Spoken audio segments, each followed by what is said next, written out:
Mother Knows Death, starring Nicole and Jemmy and Maria QK.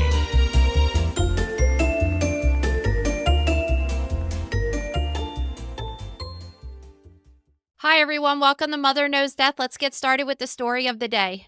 So last week in Canada, this really drunk guy was in a bar and naturally started getting into fights with other patrons there. And progressively, the fight ended up outside. And it's Canada. It's wintertime. It's really cold up there. There was snow. There was ice on the ground. And I don't know what happened, but at some point, this guy's pants come off. So he's arguing with these people. His pants aren't on. And this next part is up for debate about how exactly it went down. But at some point, he ends up on the ground and his penis gets stuck to the ice. I said this story to Gabe earlier and was like, I hope you guys never have to deal with this situation. It's straight up is like reminiscent of A Christmas Story when the kid's tongue is stuck. What's his name? Flick. His tongue is stuck to the pole outside of school. And the fire department has to come up and like detach him from this pole. It's totally possible for skin to stick to ice. I'm sure that lots of people have had that happen, just being at your house and taking ice out of the freezer or something and putting it into a cup. And what happens is because our skin has sweat on it, so your hands are sweaty all the time, but I'm sure that his groin was really sweaty just because he was in a fight, he was drinking, his heart rate was accelerated and he was probably sweating, right? So that you have hydrogen and oxygen inside of your sweat and you also have it inside of water. And when the two come together, it makes this really form like a strong hydrogen bond, which causes, unfortunately, your skin to stick to ice. Now, this happens like at your house or whatever, because when you're at home and your body temperature is 98 degrees, it'll come right off if you just shake it off. But in this situation, it was 20 degrees or less outside, so it was really, really cold. It was definitely colder than a piece of ice you would get from a freezer, and the bond was really strong, and he was stuck there to the point where they had to get first responders. But describe how the bystanders were saying the scene looked. So first, I want to say there's some debate about how it got stuck, because some people are saying he got stuck himself, and then others are saying he got stuck when the police put him on the ground to arrest him. So I don't really know. But anyway, like you're saying, the rescue team had to come and get him. And they're saying that his penis was basically glued. This is a quote, basically glued to the sidewalk and, quote, trust us, this gentleman's privates are clearly stretched before snapping right back to the ice. Oh my God. This is it just sounds like they're describing the Christmas Story movie and that rubber tongue they used as a prop. It doesn't seem real. All you really have to do is run warmer water over it to break the bond. It's really just not that difficult. But I bet like a bunch of like macho firefighters going up there and like seeing this happen, because, you know, guys get really weird when there's like a dick injury, you know what I mean? And they were probably like, oh my God, we have to try to detach this as soon as possible. Like somebody just wasn't thinking straight, because I think if they were able to just go in the bar and be like, hey, can I get some hot water from the faucet? Not too hot. You don't want to burn the dude's junk off, but like, you know, just to break that bond, and it would have came off very nicely and it wouldn't have required any kind of abrasions or whatever happened from them trying to remove it that way. Well, I'm thinking maybe at first they didn't realize he was stuck and just thought he was being a drunk mess and wouldn't get up. And then they realized what's going on.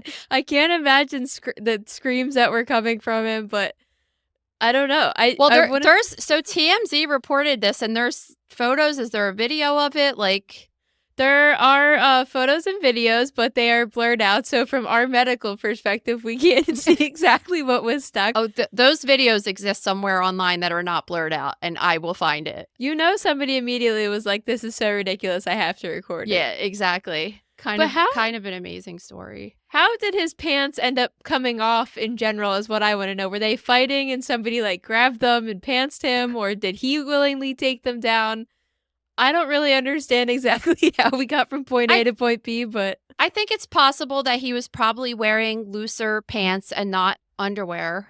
And you know what I mean? Like, I don't know. Some guys wear really loose pants. I don't know what the hell happened. It's kind of a hilarious story, honestly. Yeah. Okay. Celebrity news. So Cardi B got her butt crack pierced. How do you feel about that? Jesus Christ. Listen, I'm going to tell you right now, as soon as I saw the photo of this, I was like, she's an idiot because this is going to be a problem for her. It's a surface piercing. You know what a surface piercing is? It doesn't have a distinct way to go in and out like your earlobe or your nose, right? So the underneath of the piercing that goes through the skin is sitting on top of a body part, like in this case. And they're the most prone to not heal well. Sometimes they never heal. If you have a really good immune system, it's going to be like foreign body, and start rejecting it. And these things could grow out. They could get crooked. They could be really red and just always look nasty. And then on top of that, it's in her butt crack, which is like harboring bacteria, sweat.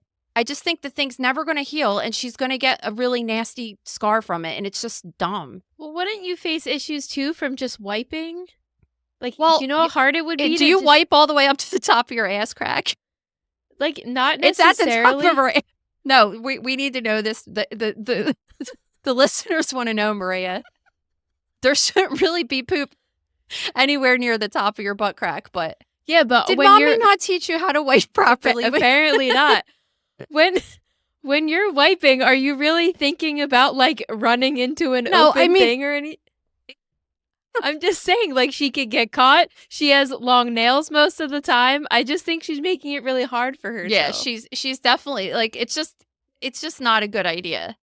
And you know, the person that's doing the piercing, this is of course the typical celebrity VIP treatment. They should have just been like, this is not a good idea. Like the chances of this thing healing and like I don't think it looks bad. If you want to have two little diamonds on the top of your butt crack, go ahead. But like that's not what I'm concerned about. I'm just like, she's not going to be happy when she has a pigmented scar on the top of her butt crack, which is bound to happen. You know what I mean?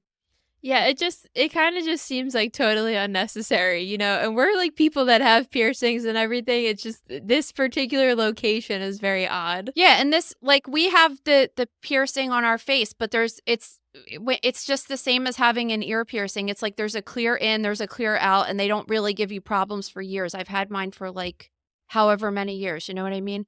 But those ones, it's like an eyebrow piercing or something like that. It's just like they always kind of get angry. Some people have them and have no problems, but I feel like the majority of my life I've always seen people with issues. And a piercing is fine, but what is really nasty is to look at someone with a piercing that's like all red and angry, right? It just looks gross. Well, yeah, it's just gross, and then like pus starts coming out of it, and it's just disgusting. All right. Tech founder and anti-aging advocate Bryan Johnson is getting slammed after posting data about his teen son's nighttime erections. Do you know about this dude? Not really. I know that he made money. I think he sold his like banking system to PayPal, and that's how he ended up becoming a billionaire. Yeah, so I never had heard of him. And then one day Gabe came up to me and was like, yo, I just heard this crazy interview with this guy that thinks that he could reverse aging. And he was telling me about how he's really independently wealthy and he just does these insane regimens. This is some of the things that he does. So he gets up very early every single morning at 5 o'clock and he exercises. He does 4 to 5 hours a day of concentrated thought, whatever that is, takes supplements, is vegan. He does blood transfusions, tests himself daily. And he thinks that he can reverse age himself and just stop the aging process. And he's been very controversial because a lot of people are listening to what the guy has to say because he does have some points and he's been doing a lot of research and stuff on it. But other people are just like, and this was my impression when Gabe told me, I was just like, yeah, but like, what if you have shitty genes? It doesn't matter. And that's what a lot of experts are saying, that a lot of just being able to live a long, healthy life is based on genetics. So most of my grandparents lived very old age. So if I just kind of like take care of myself semi-decently, I'm probably going to live to an old age too. It's just like, that's kind of how life works. But so they're saying that there's not really a way to control that 100%, which I kind of agree with to an extent as well. But he's trying to get his son on board with this, how old is he? Like 19? So he's not a minor. So I guess that's good that he's not talking about his penis. Yeah. But he posted stats and was just like, oh, my son, this is my son's erection score from the middle of the night. And he had this many erections that lasted this long during the night. And like, okay, everybody knows that happens to dudes, but it's just weird that he was comparing his erection results to his son's erection results. But the comment underneath, one of the comments was so funny. And let me tell you what it was. So someone put a comment that put, I have a feeling this won't even crack the top 10 most disturbing chapters in your son's inevitable autobiography. I love that. I was like, this is amazing. Wait, you're totally like passing by the weird caption he wrote too, which was saying his duration is 2 minutes longer than mine. Raise children to stand tall, be firm, and be upright. What is wrong with you? I don't know. This guy's like on another level. And when Gabe was telling me about him, I just was like, whoa, this guy's like out of his freaking mind. He's outrageous. But he has the money to kind of really look into this and research it. So it is interesting to me. I don't want to just like write him off as being a quack and not listen, because a lot of people over the time of history that have seemed like they were quacks are actually saying things that are useful to our health. You know what I mean? But I just think no matter what, like, you shouldn't be talking about your son's erection on social media. No, and or really ever. I mean, like, it's kind of weird. Him going through all this stuff, what you're saying, waking up at 5 a.m., doing his hour of exercise, 4 to 5 hours of concentrated thought, taking 100 supplements, being vegan, getting blood transfusions, daily health tests. That seems like a horrible quality of life. And I don't remember where, I just heard this recently in some book I was reading or podcast or whatever, and they were just like, really, we have one life and it is about balance, but you should be enjoying that life, not working as hard as you can to, like, you know, try to live longer when you're not even living your current life. What's the point of being 100 if you didn't live in your youth? But that's his choice. If he wants to do that, that's fine. It's just, it's funny because I think that there's these people that put all of this pressure on their legacy. Like, if this dude doesn't live to be 110 years old, he's going to look like his whole life was for nothing. Yeah. You know what I mean? And you see that. I remember when I was a teenager, there was this guy on the radio that would always talk about health stuff. And I was like listening to him and I'm like, yeah, maybe he was a physician and he was talking about healthier ways of living and stuff. And then he dropped dead when he was very young. And I was like, what the fuck? Like that, you know what I mean? Like, you're listening to somebody for health advice like that. And then all of a sudden they drop dead at a young age, you know? Yeah, I don't know. But maybe he's right. Maybe he'll be the first person to live to be 130 and still look like he's 18 years old or something. I don't freaking know. Well, time will tell. We'll get back to you. Get back to you in approximately 70 years. And see exactly where he's at. Yeah, we're going to be like old grandmas and he's just going to look like a young stealth boy, so. The podcast is going to be like years done. Like, we're going to be decades past the run of the show and be like, we had to do an emergency episode to update you about the guy we talked about in 2025. We'll come out of retirement for that. Okay, let's get on to freak accidents. All right. In Ohio, this 43-year-old woman went to let her dog out in her snowy backyard. So I guess at some point she slipped and fell and she wasn't able to get up. She was wearing really thin pajamas because, as we can assume, she probably just thought she was letting the dog out to go to the bathroom or run around. And it was really cold outside. So unfortunately, because of all those factors, she ended up freezing to death. It's funny because every time I see my neighbors outside when it's snowing or it's raining and I see them walking their dog, I'm like, okay, this is number 101 reason why I would never have a dog, because I just wouldn't want to go outside and walk them unless it was like 70 degrees and sunny, you know what I mean? Mm-hmm. But you have to let your dog outside. You have to do it. So she was probably like, fine, let's do it for a second, and just barely put anything on to go outside. And she's young, healthy 43-year-old lady goes outside and fell. It's just like, it's such a nightmare that this happened. Like, she didn't have her phone in her pocket. If she did, this wouldn't even be an issue. She fell and hurt herself so bad that she couldn't get up and was stuck there in the, like, late at night in the cold. It was, what was the degrees out? I think it was, mid to low 20s. Yeah, and she wasn't found until 11 a.m. the next day. Yeah, but I mean, think about that. Like, even I live in a very populated neighborhood. Our houses are very close together and stuff, but if I just went out back and nobody was home, I mean, nobody would know that I was back there. You know what I mean? So I guess they did an autopsy or something, and they figured out that she had injuries, that she sustained the fall, and that's why she was immobilized in that area. But what happens is she had hypothermia, which is when your body temperature goes below 95 degrees. And that's when your body is losing heat faster than it could produce heat. And it could cause multi-system organ failure and central nervous failure, system failure. And that's how she ended up dying there. And some of the ways that your body could lose heat really fast is from not wearing the proper clothes outside and having your body covered, and being in direct contact with the ice is further just taking heat away from her body. So it really sucks because she probably was conscious. It doesn't seem like she had an injury that made her unconscious laying there. It just seems like she was immobilized. Well, which yeah, is and just terrible. they don't suspect any foul play, and they were saying that her injuries were consistent with struggling and crawling on the snow and ice-covered part of the yard. So it seems like she fell and was trying to actively get up and just couldn't. It's so heartbreaking. It really is. I think this way though sometimes. If I'm getting ready to even bring the kids to school, I always just make sure that I'm properly dressed for the weather. Because in my house right now, I would walk around wearing like my flip-flops or something like that, or slippers or something. But I always think, like, what if I got in an accident or something and I was in a situation where I had to get out of my car? You know, then I want to make sure that I'm properly dressed. And I mean, I guess that's how you have to think too with your dog. At least like put your phone in your pocket. You know what I mean? Because you hear stories like that sometimes too, of people falling down the steps and not having a way to call somebody, and they had an injury that was totally not life-threatening, and it's just sad. Yeah.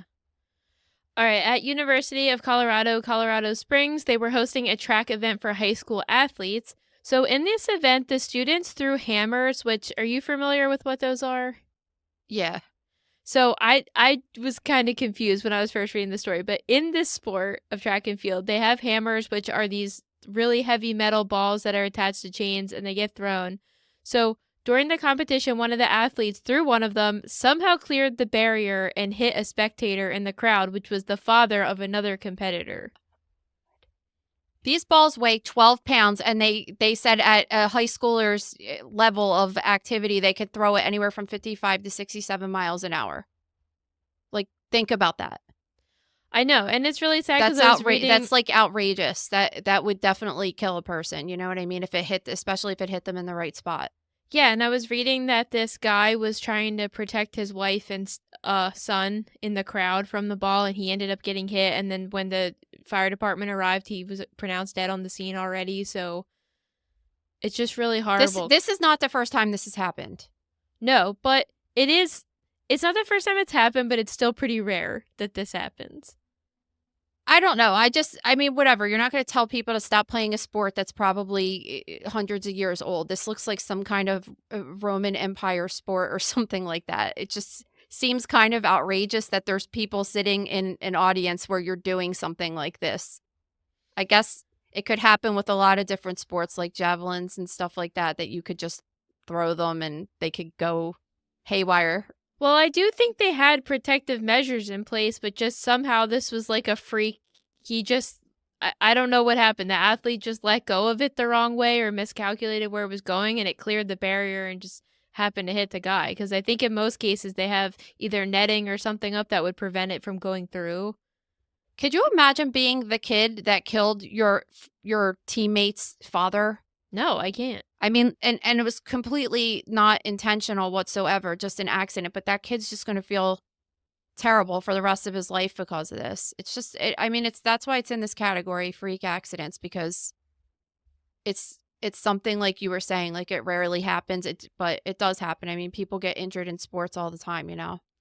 Yeah, and I just imagine if you're a high school student, there's always like those dickhead kids that'll just be whispering about you in the hallway and stuff. So I feel like this will probably be difficult emotionally to get over, and then you have to live with that too, even though you didn't do it on purpose. It's still not easy to get over just because you didn't mean to do it. No, totally. This episode is brought to you by The Gross Room. Guys, Maria and I are having a special celebration for our 5-year anniversary of the Gross Room, and you guys could win a chance to go to dinner with Maria and I. We're picking 2 Gross Room members to go to dinner with us. We're picking a very special restaurant in Philadelphia that we've been to before and we love, and we think you guys will love it too. Yeah, so all you have to do is head over to thegrossroom.com if you're a member, or you could sign up today for $5.99 for the month. And you just head over to the Gross Room anniversary post and tell us why you want to come. And then we're going to pick a winner this Saturday, February 1st. Yeah, we can't wait to announce it. And when are we going out? February 26th, I believe. Oh, okay, cool. Yeah, I can't wait for that. So it's not like you'll win and then you have to wait 6 months. It's going to be pretty quick. But yeah, I think we're going to have a really fun time. All right, awesome. Okay, let's get into true crime. All right, so another case out of Colorado. A crime lab analyst has been charged with more than 100 criminal counts due to allegations of her altering sexual assault case reports. The first thing this reminded me of was, I don't know if you watched it, but Netflix had put out this show a couple years ago. It was called How to Fix a Drug Scandal, and it covered these 2 lab people that worked in drug labs, and one of the women ended up doing the drugs that were getting submitted for cases to be tested to see if they were like actually cocaine or meth or whatever. And then another one of the analysts was rushing reports, falsifying data to get as many done as possible. And that's kind of seems what is happening in this case. Yeah, so it said that she was altering and deleting quantification values, rerunning batches of DNA without documentation, and hiding potential contamination, submitted reports that said that there was no male DNA found, even though they were able to retest it and find out that 30 of these cases, which were sexual assault cases, by the way, did have DNA found in them from male DNA, or there was contamination present. So contamination in a DNA specimen would be that there was other DNA present in there that they weren't testing for. So that's the kind of things that you would relook at a case that would, in her situation, would cause her to do more work. And this lady just wanted to check off the box and say she finished a case. So instead of doing extra work, she just fudged the results so she didn't have to do extra work. Like, how fucked up is that? Sexual assault cases. They're saying in this affidavit that her inaccurate reports affected over 500 cases beginning in 2008. But she started working with the Colorado Bureau of Investigation in 1994. Oh my so God. How did they not know everything she worked on in between 1994 to 2008 wasn't altered as well? Unless she didn't have that job. Yeah, but I don't know what her qualifications were. It said that she was a crime lab analysis person. Like, it doesn't say if what kind of a scientist she was or what she was doing. I mean, she has to be if she's having access to those specimens, I'm assuming. So I don't know. It's just, listen, like, unfortunately, I try to tell my kids this. I tell you this. Gabe and I talk about this. We have 2 separate careers. It's just like, it doesn't matter where you work. You're always going to have people that cut corners and that are lazy. And like, it doesn't matter how important the job is. It's just, that's life. But how do you not realize the consequences of this? It's like these people that were sexually assaulted are waiting on these results to either have litigation or get somebody arrested or, put these monsters in jail that are attacking them. And then you come back because you don't feel like doing extra work that day. And you're just like, yeah, I didn't see any DNA on the clothes. I mean, it's just because people aren't emotionally invested like that sometimes, It's just like, it's all about my life, whatever's about my life. It's like a disconnect. It's just like the same as working at the grocery store. There's no connection that there's any kind of, there's a patient attached to that or there's a victim attached to that. That's what's happening right now. It's just this is just a job. You know what I mean? It's not. And a lot of people have that. There's a disconnect. Like, I work here. I'm not emotionally invested to this place. I just go, I work, and I leave, and I go home and live my life and not caring.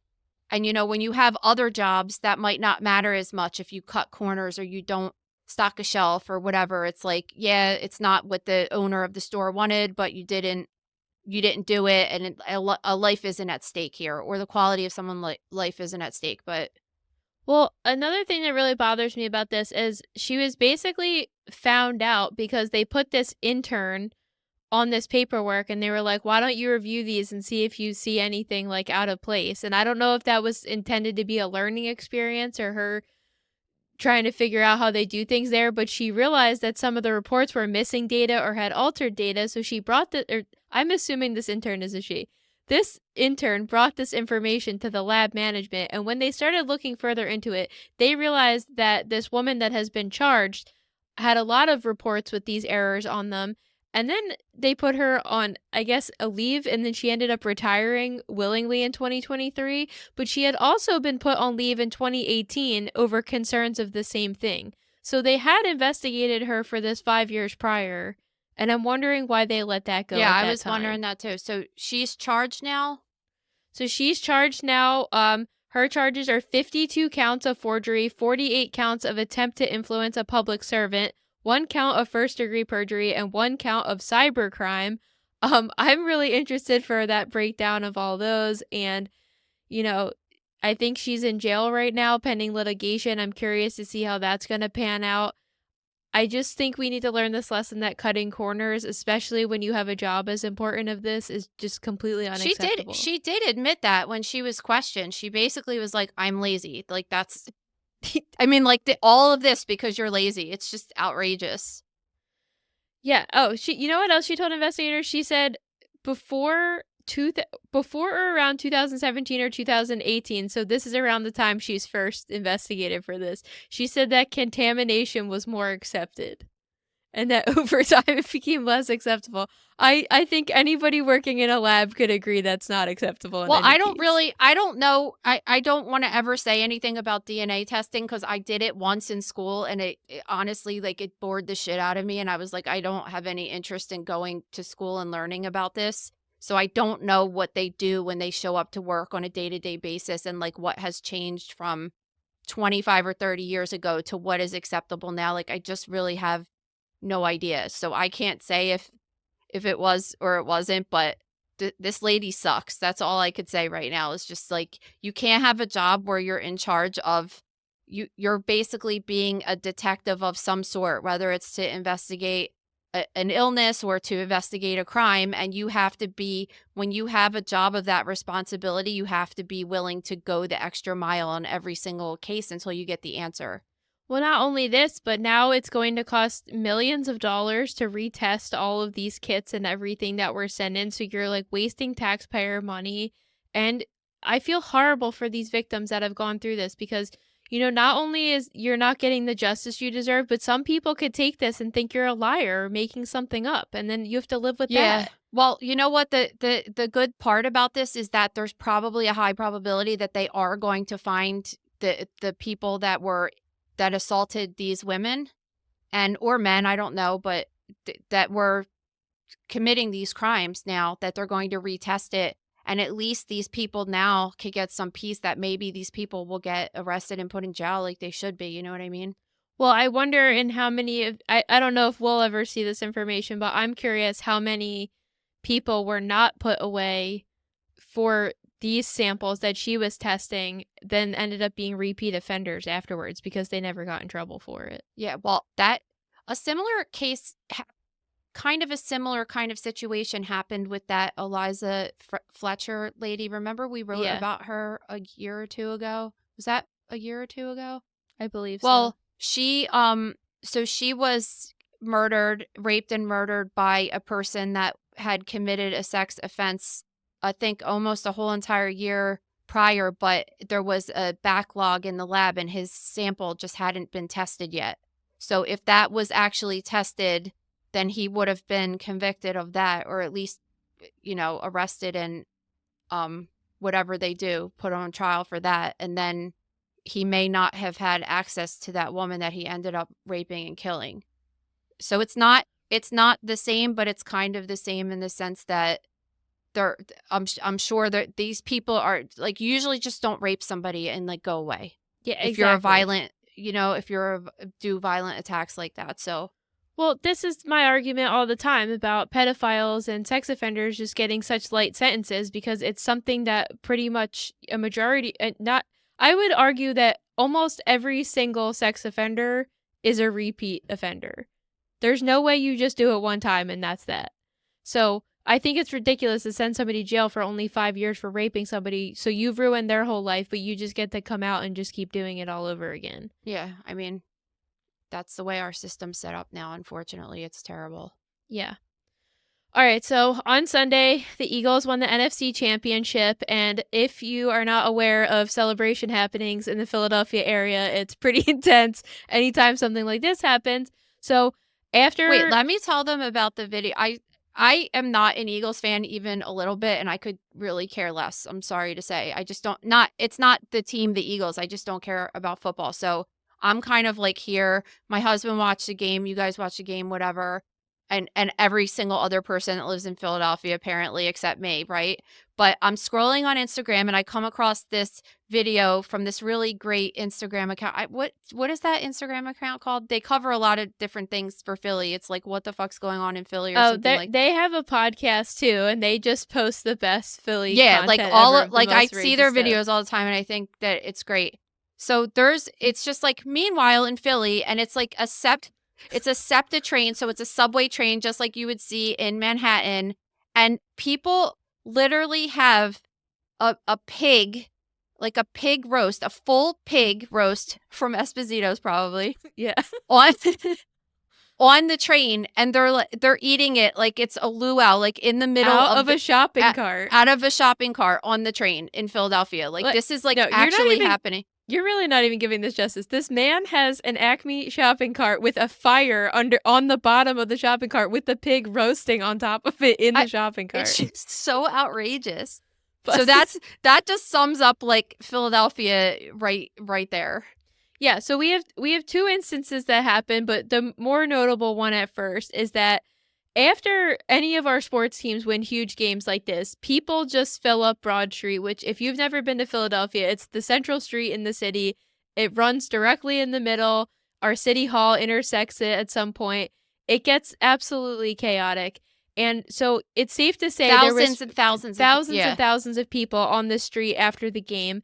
And of course, with this, because of the way this street is designed, it's nearly impossible to get on the other side of the city if all these people are on Broad Street, because it literally divides our center city. So at some point, this car, I guess, tries to drive across Broad Street, but where was it? On Spring Garden? So it was north of City Hall, and hits a bunch of people. Luckily, nobody has serious injuries, but a couple people have fractures from it. But then the car just drives on. Listen, like, a fracture fucking sucks. Yeah. So, like, I know that nobody's dead and on life support, but, like, they could have to get surgery and shit on their legs. I mean, it's, just because, why was it? Was she trying to hurt people? No, so I think, unlike New Orleans, this was not intentional. I think she was just genuinely trying to, like, get out of the area and just wasn't being patient and just charged through thinking people would move out of the way, and they didn't. But I think the crime in this whole situation lies in the fact that she struck all these pedestrians and then sped off out of the scene.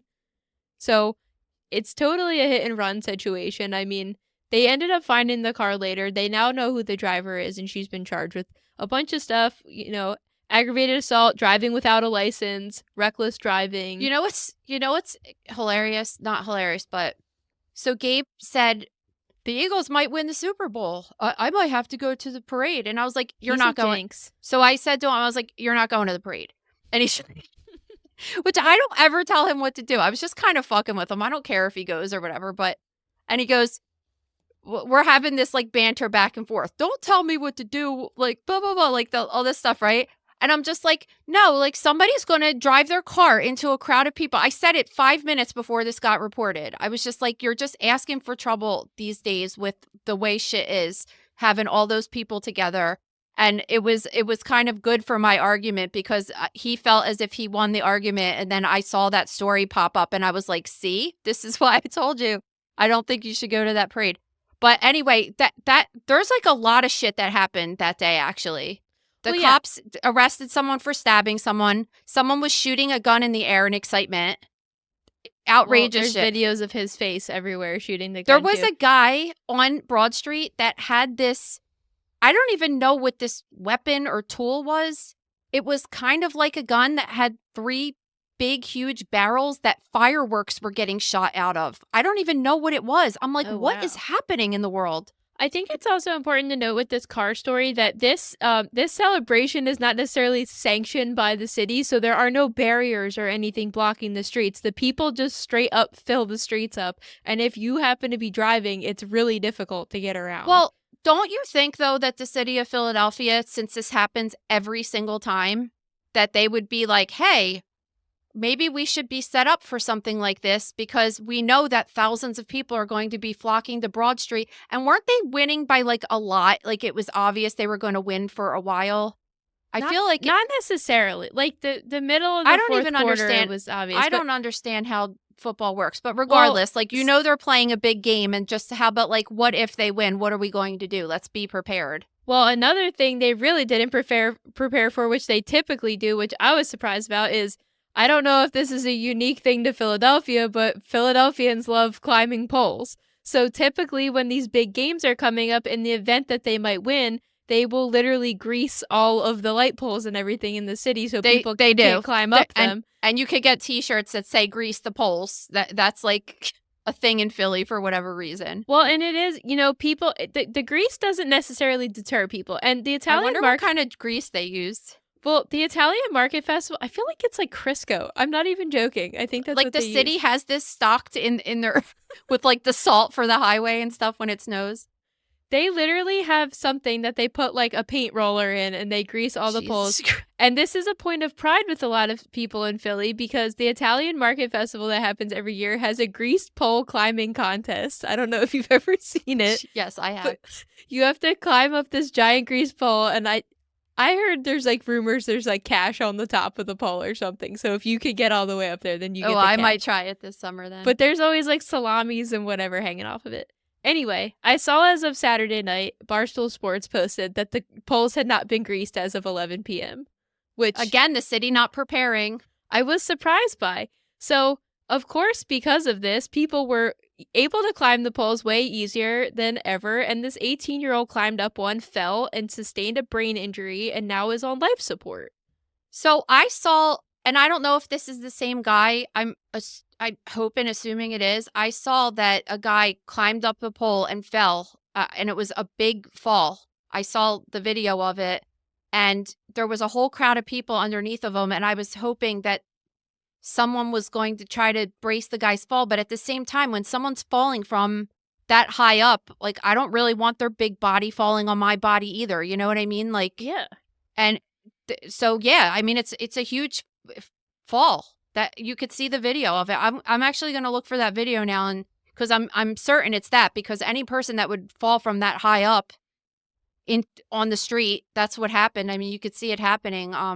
Well, and I saw the mayor is just saying, please don't climb the poles. And I don't know. The mayor that spelled Eagles wrong. Yeah, that's so like we have this chant, EAGLES Eagles, and she literally during a press conference spelled it wrong. What did she say? ELGLES Eagles? Yeah, and then that one company that makes Philly sports t-shirts, they put out a t-shirt within 5 minutes that had the name spelled wrong. It was amazing. Every single person we know that makes art made it. Every bakery in the city had it on there. Great.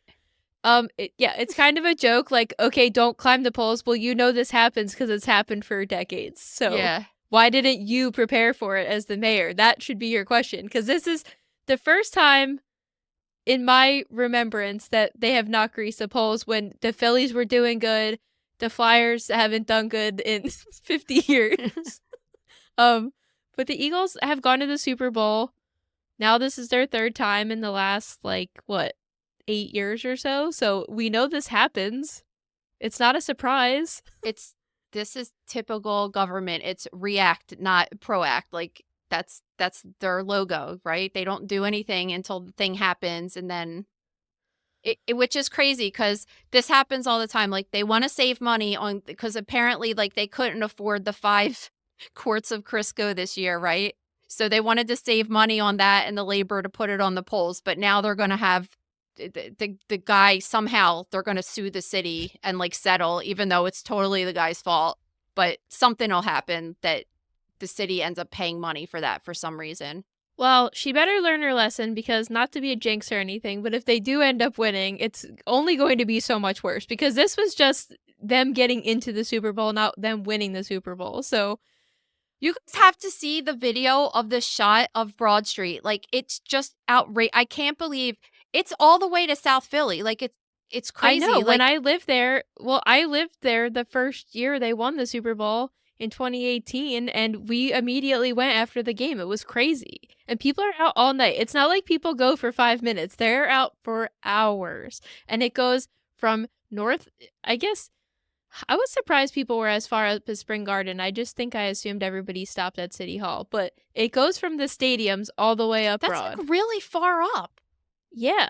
It's really that far. Maybe, what is it, past City Hall? Like 4 blocks or 4 big city blocks, 5, whatever it is. It's not really that far, but it's huge amount for people to be packed that far north up of City Hall like that. But I wonder how It's far just they so go far. up, if they go up to like Temple or something, because I really think people do. Oh my God. All right, let's stop talking about football. All right. Over the summer in UK, this guy said his wife, and his 14-year-old were all messing around in the kitchen one night. He admittedly had 4 glasses of wine and said he was shocked when he threw a pair of, quote, tongs at his teen daughter, and then all of a sudden she stopped breathing. He was high too on marijuana.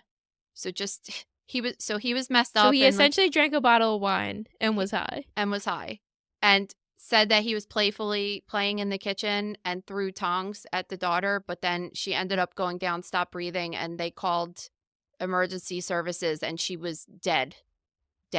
Yeah, and it wasn't tongs, it was a knife. Yeah, So I don't know how you even mistake tongs for a knife anyway, but this happened. This isn't new. This happened a while ago, because now we're talking about he got convicted, right? yeah, so he was just in court for this, and he said there was no knife in the equation. I was just throwing a pair of tongs as far as I was aware. But if you were, how aware could you be when you've drank an entire bottle of wine and you're on drugs when you're throwing something? I don't understand why you're throwing any kitchen utensils at any of your family members. So this was the debate during the trial, which was, okay, so let's say we take him at his word and he thought he was throwing tongs, accidentally picked up a knife and threw it. It's just weird, but let's just say that's what happened. It was so cool because the medical examiner, the forensic pathologist, testified that, like, there's no way that story was plausible. So think about this. If you had a knife, let's just use a couch, for example.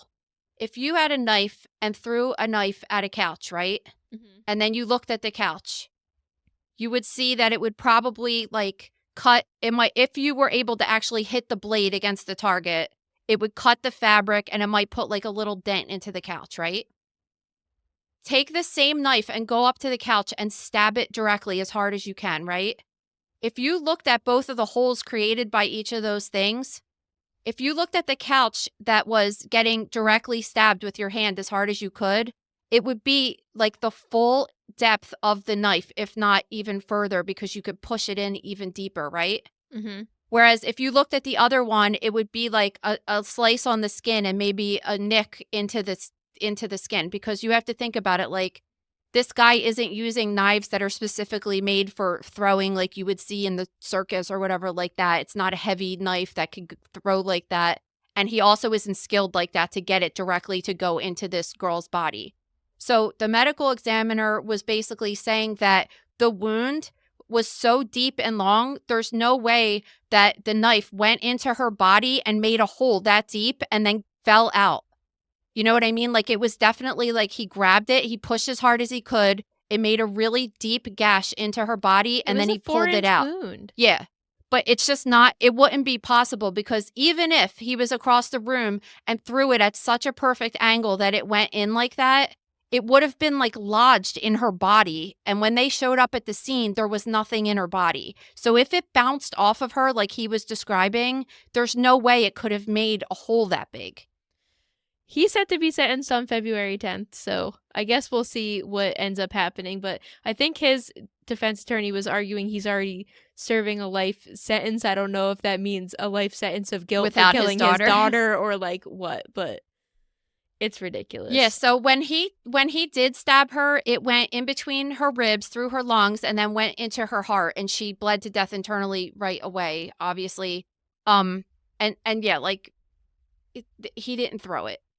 It's not happening.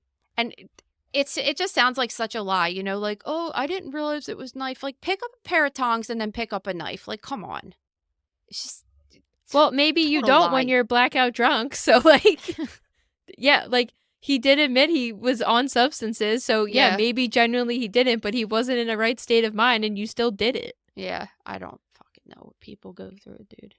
All right, so this next one's unbelievable. As usual, a Florida elementary school principal and teacher have been arrested after allegedly throwing a parties where over 100 juveniles were drinking alcohol.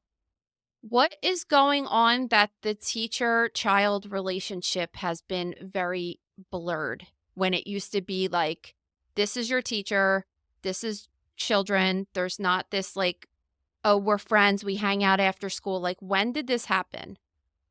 I don't know, but, and well, I guess we could say for years and years and years it's been going on some type of smaller level.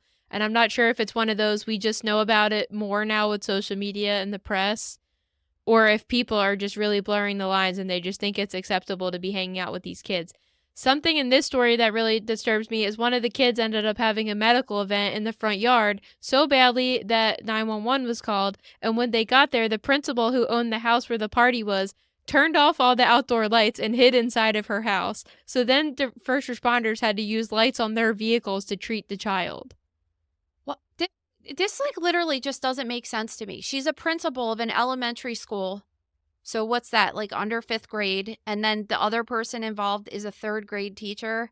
Do you just ever think about like your principal growing up and your 3rd grade teacher growing up? I hated that lady, by the way. Or I don't want to drop any names, but they had some pretty funny ones. But like, no, like I can't imagine it. And even now, my kids, the principal, the kids' school, like what? It's just so weird. Can I tell them my favorite story to explain your relationship with going to school, which was in 8th grade, you went up to the chalkboard and wrote, "Who hates this class?" on the board and then had people sign it and you got suspended? Well, it was genius. I was a visionary genius of abutting the system back then. But seriously, like what's happening right now? 100 kids. And they said these parties happened maybe 1 or 2 times a month, that the kids, yes, the kids would show up and there was coolers with alcohol there. They said there were circumstances where there was a kid that had a gun once. There was marijuana there sometimes. Like what? Were they making money off it somehow by charging the kids, or what were they doing? Because why would an adult pay money for alcohol to serve to a children unless they were either making money or the adults were doing something bad with the children? Also, there has to be more to the story. You know what I mean? If they were working in the elementary school, does that mean they were tracking these kids until they were older? Or like, what was their relationship with the older kids if they were working in the elementary school? I don't know. Because like in my situation, our elementary school is attached to the high school. So like it could be a situation like that where it's just very close and they're able to know who the kids are anyway. I don't know how long this has been going on, but not to mention the fact that giving children alcohol is just terrible. Imagine like as a parent, I don't even know where you thought your kid was going that night, but apparently 100 children were out at this party. As a parent, knowing that an adult is giving your child alcohol is just disturbing too. It's very weird. And we know somebody that was in this situation where when they were in college, they were 21 and they were going to school to become a teacher, and they had a party at their house on campus one night, and there was underage people, meaning like 18, 19 years old, drinking there, and the cops came to the house, and that girl that was 21 lost her teaching license. She was not able to become a teacher because there was minors caught drinking in her house. Well, she could get a job in New Jersey now, because I heard you don't even need a license to be a teacher here anymore. Oh, at all? Because I thought that was just in the private school because... Oh, no. Now it's everywhere. We were it's having great. a conversation about this recently, and I was just like, so me that has no educational experience at all could just be teaching 3rd grade right now. Yeah, you could. Basically. I mean, but like, look at the ones that are certified, like having babies with their students or raping their students, you should say, and giving parties to the students. So, Well, people don't want to be teachers anymore. I mean, they get shitty pay. Kids anymore are horrible, more horrible than ever, I'd argue, especially with social media. What's the incentive to be a teacher anymore? And then the ones that actually are doing it are pedophiles sometimes. So it's like really disturbing. Say sometimes because there's lots of excellent teachers out there. No, I'm not saying it's everybody, but some of the people, as we're seeing in many of these stories, are ending up doing sound like horrible things. Antoine saying you're raping everyone up in here. Like, they are. No. But yeah, this story, like, and you know, teenage drinkers are 5 times more likely to become alcohol dependent when they get older. And there's been studies done on recently that said up to 30% of kids, like 30% of kids between the ages of 15 and 20 have tried alcohol at least once, if not multiple times in their life. That's like, that's a lot of kids. You can't stop. I know that you can't stop it. If a kid's determined to do that, they're going to find a way to do it. But certainly adults shouldn't be handing it to them like that. Well, like, especially their educators. Yeah. Well, I don't know, any adult. I'd be just as annoyed if it was a mom up the street. But yeah, I mean, especially people that really know the impact that this could have on children. Because what happens when kids drink? They binge drink. They drink too much. They don't know how to drink. They have sex. They make bad decisions. You know what I mean? Like, there's a lot of other consequences that could come with it just besides the actual, you know, getting drunk at your teacher's house. Well, I wouldn't be surprised if more information comes out about this and there was some type of grooming thing involved, because, I mean, why is it appropriate at all that these teachers are hosting a party for these children? There's way more to this story. Yeah, there totally is. I agree. Okay, medical news. So this guy, Aubrey Smalls, who was born with dwarfism, posted that he was in TJ Maxx one day looking at a suitcase. So he takes out his phone to take a picture of the suitcase, I guess see if he wanted to buy it or something. And as his camera is open, he realizes the camera is moving and his body is being lifted. So at first he thinks that his friends are playing a joke on him, but then realizes that strangers are just picking him up. This case really upset me, really. It's so fucked up. Like, I didn't even really realize that this is something that people with dwarfism are going through, that people will just randomly come up to them and pick them up. Like, they don't even treat them as if they're a real human, you know? It's like really a thing. Sad. This isn't the first time that he's even heard of this happening. Yeah, and he's saying they don't see us as real people, and that's where danger lies, because, you know, they're picking them up or they're rubbing their heads or they're just getting in their personal space. Why would you ever go up to a person and pick them up? You should never touch another person. It's just so weird.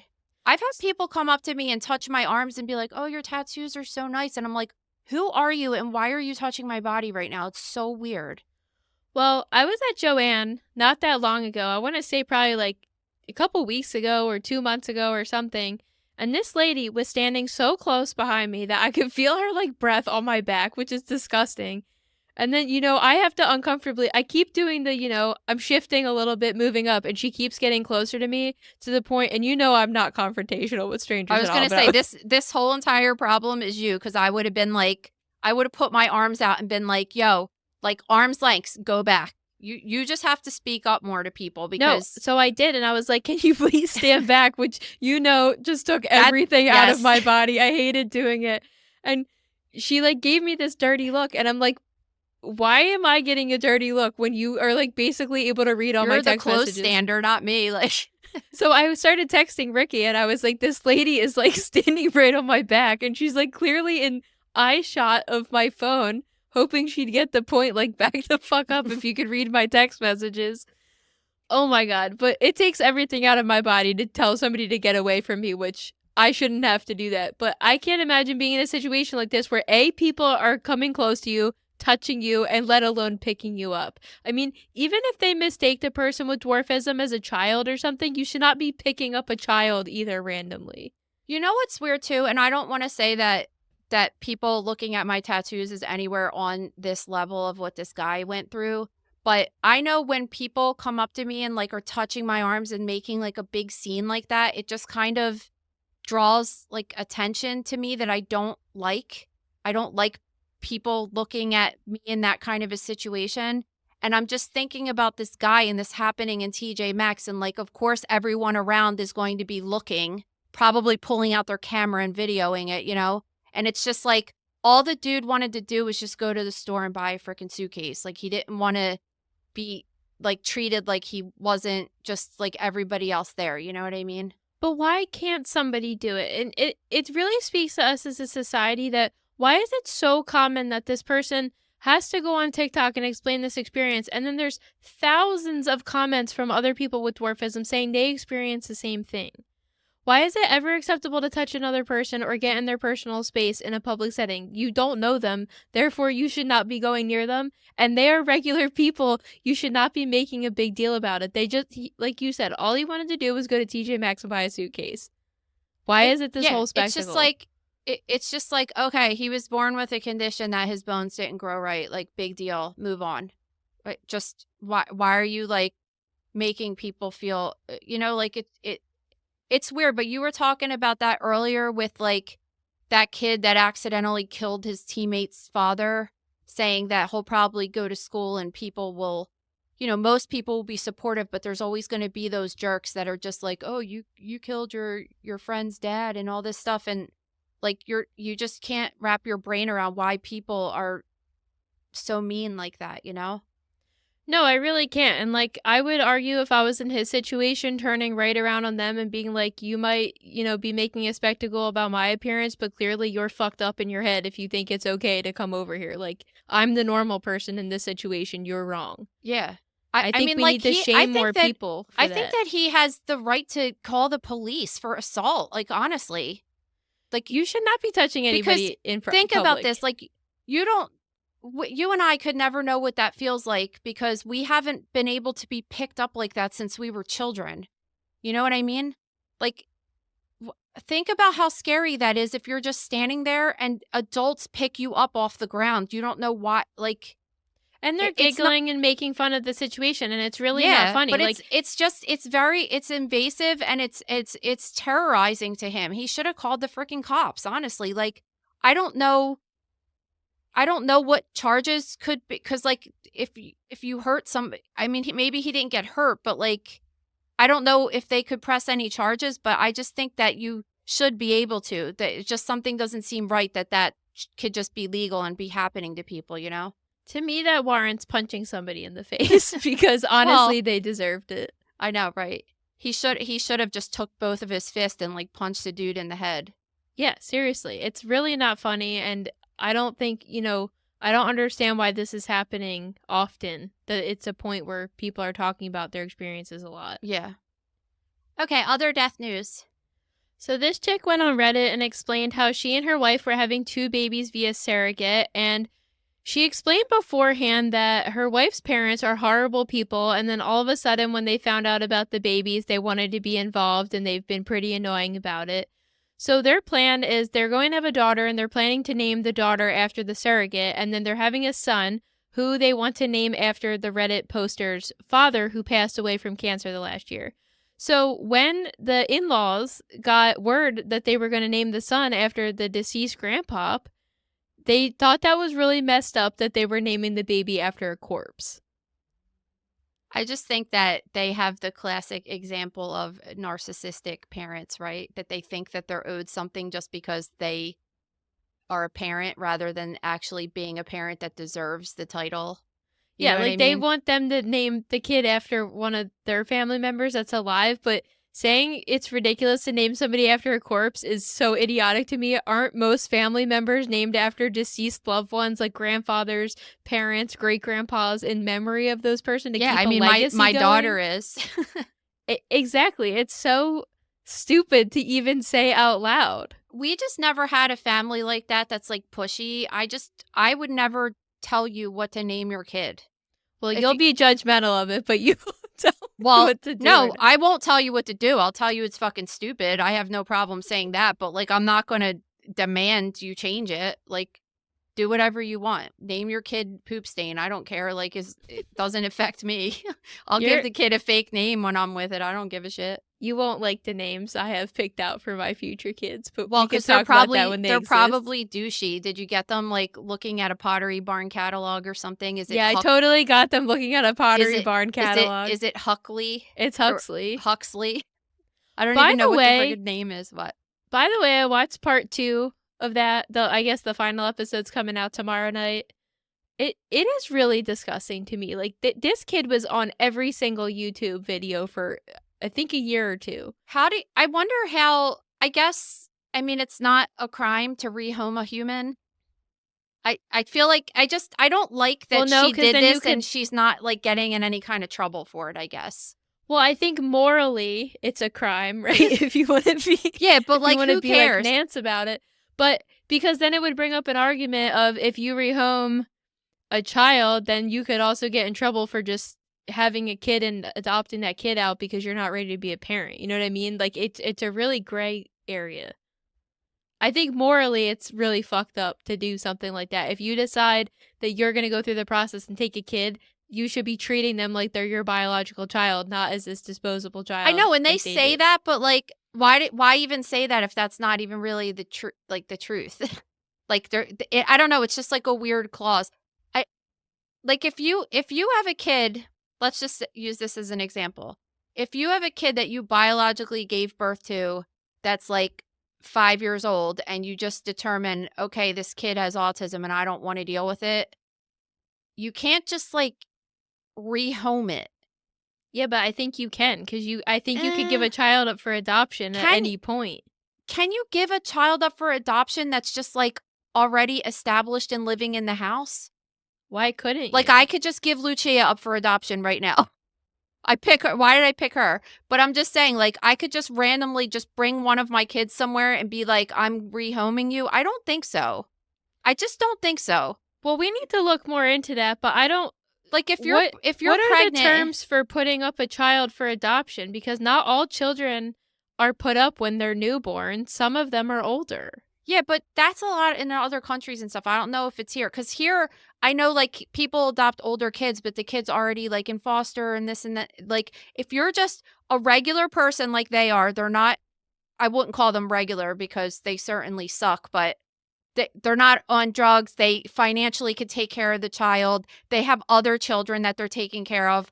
There has to be some kind of thing that you can't just be like, I don't like this kid and I'm getting rid of this kid. There's no way, because you never hear of this happening. Really, you don't. Most people that have children don't do that, but then, or people that are going to get rid of their kids inevitably lose them due to drugs or abuse or something. So I don't know if most people have the mental clarity to be like, let me give this child up for adoption even though they're older because I'm clearly not equipped to be this kid's parent.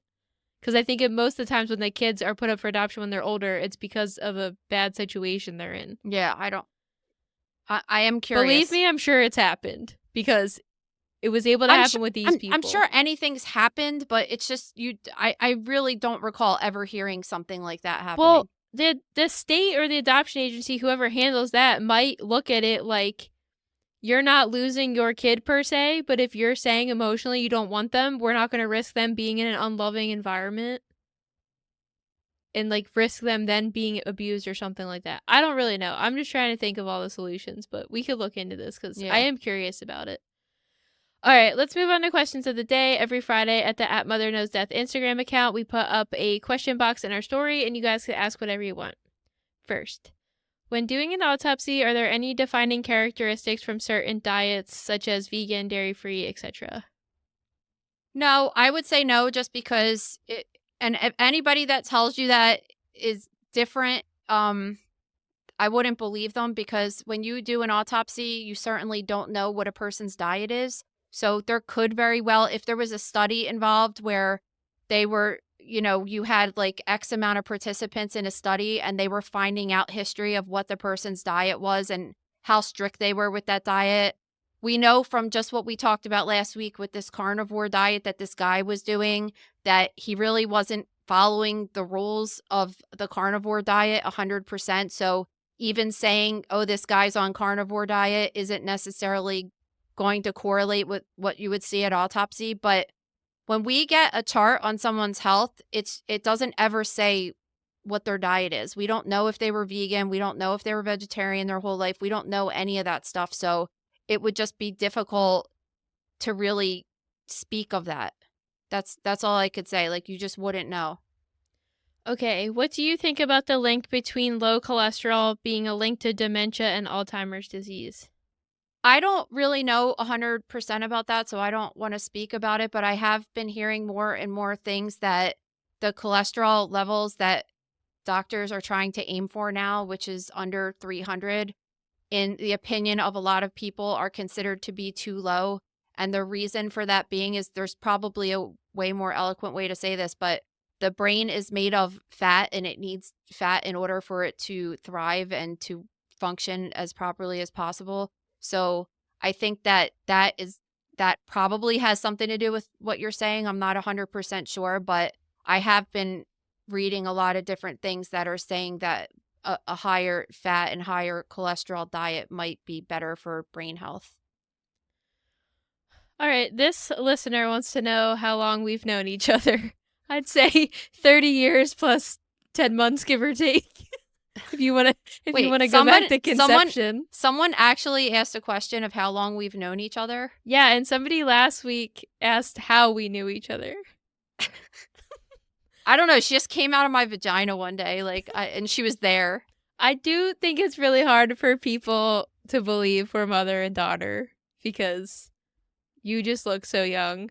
I do understand. I understand that just because, and it's not that I look young. It's just that we're close together in age. It's not like, oh, I look so young. No, it's just like any parent and child that are 15 years apart don't look like their parent and child, right?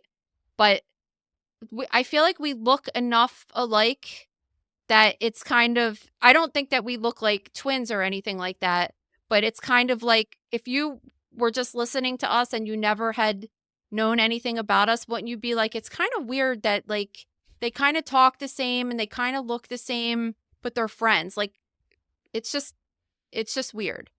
Well, Thinking if we were sisters, that would be more reasonable, I think. One person wrote us a nastygram and said they can't listen to the show anymore because we sound so much alike and they can't differentiate our voices. Can you put like a voice thing on me so I could sound like one of those people that get interviewed on Dateline? I know. I'm like, what am or I like supposed when they to interview do about Banksy, this? like, you know what I'm talking about? That's like, it like blurs your voice and makes you sound crazy. Yeah, I'm like, what am I supposed to do about this in the editing bay? Like, if you go a couple octaves deeper, I don't know what to say. We sound alike. What am I supposed to do? And we live in the same region. We have the same annoying horrible accent. South Jersey accent. And then we just have a genetically similar voice, so I don't know what to say. You could usually tell because I have like mom tone all the time, and you laugh all the time. Like that's how you could differentiate. Do you consider having known me as the day I exited your vagina or the day you found out you were pregnant with me? Well, I didn't really know you. But you didn't feel like a bond with me pre my I did. presentation I to did. the I'm world? saying that person was asking what was the other question? It was, when did you guys meet? The one before was how do you long? know each other, and this one was how long have you known each other? Yeah. I might have been the same person that asked the question twice, but that answers it. I mean, when did you find out? Like the spring of 1994, you were going to be a mother, and then yes, I graced your presence in December of that year. Jesus Christ. Like who listen, there's people that listen to our podcast that don't it happens every single time there's comments on Instagram. They just don't realize it. And I'm like, there's lots of things. Anybody that's followed me knows that for 11, 12 years that I have you're in my posts all the time and stuff like that. My book, I wrote about our whole life story, well, like summarized it, but you know what I mean? We kind of sound alike. We kind of look alike. The podcast is called Mother Knows Death. Like there has to, like, Whenever you read the title of a podcast, don't you think like, why did they name it that? That's my first impression. Like, if it's not somebody's name, I just came across one the other day and I'm like, that's interesting. I want to look up what that means. Why did they name it that? There's like a reason. People always also think that you have a mole on your, like above your lip, and I have a piercing to match your mole, but I'm not that obsessed with you that I would get a matching piercing to your mole. We both have piercings in the same exact spot. Yours is just what, black, and mine's clear. So you're just, and yeah. And well, don't say you're just not that obsessed with me. It was just like, I was like, you should get this. And then we went and got it. And we should convince the girls to get it too. Like, so we all match. Yeah, I mean, I've had mine since I was 16. So Lillian's only a couple years away. Yeah, I don't know how old.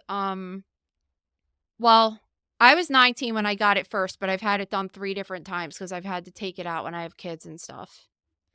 It is this which weird was thing. Annoying. When I was working at the bar, there was a couple times where some of my regulars that I had for years would be like, "Did you just get that piercing?" And I'm like, "No, I've literally never taken it out." Yeah.